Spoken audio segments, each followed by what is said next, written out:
الإخاء، المحبة، التسامح، الوحدة، هذه هي الصفات التي امتاز بها شعب البحرين على مر العصور. إنها البذرة الصالحة المغروسة في نفوس وقلوب كل البحرينيين، فالطائفية لن تستطيع أن تصل إلى قلب المواطن الذي عاش وسيستمر محبا للسلام والإخاء. إنما مرت به مملكة البحرين من أزمة كادت أن تشتت الوحدة الوطنية، لم تستطع على الرغم مما سببته من الآلام أن تفرق بين كافة أطياف المجتمع البحريني الذي امتاز بوعيه وثقافته، حيث استطاع المواطن البحريني أن يكون سدا منيعا في وجه كل المخاطر التي قد تدخل المجتمع البحريني إلى نفق طائفي مظلم. وكان للمجلس الوطني بغرفتيه الشورى والنواب دور بارز وكبير في التصدي لأي دعوة نحو المنزلق الطائفي وتقويض البيت البحريني الكبير. البحرين نموذج فريد حقيقة في تاريخه على التعايش السلمي، على العلاقة التحابب والتوادد بين كل الأطياف الدينية، بل كل الأديان السماوية.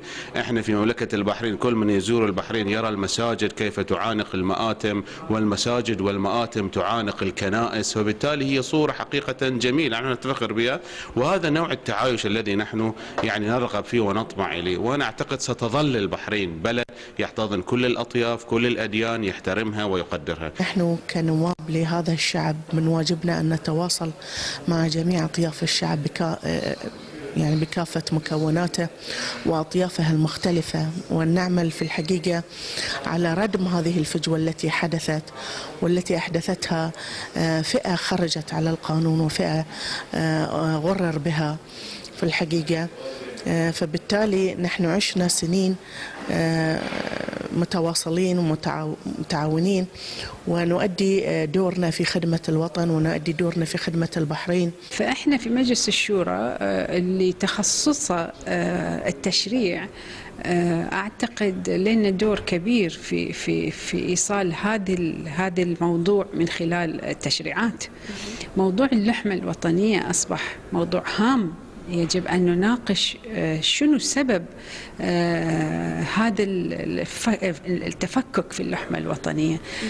معالجة السبب سيوصلنا إلى وضع الآليات لإنقاذه ولتغيير هذا الواقع السيء اللي اليوم احنا نعيشه. البحرين طوائف ومذاهب وأديان مختلفة، ولا بد من التعايش، ولكن يبد أن يكون هذا التعايش تحت خطين: التعايش السلمي الذي لا أحد يعلو على أحد في هذا، لأن نحن دولة قانون ومؤسسات، ويجب الكل يحترم الدولة بقوانينها ودستورها، والكل كما أن له حقوق عليه واجبات ويؤدي واجباته. إن تركيز أعضاء مجلسي الشورى والنواب على الوحدة الوطنية ونبذ الطائفية والالتفاف حول القيادة الحكيمة والإجماع الشعبي على هذه المرتكزات هي ما تحتاج إليه مملكة البحرين للخروج من أي منزلقات طائفية وتدعيم الوحدة الوطنية، والتي ستنهض بالمملكة لآفاق أرحب من التطور والنماء والتقدم. حصة دوي لمركز الأخبار تلفزيون البحرين.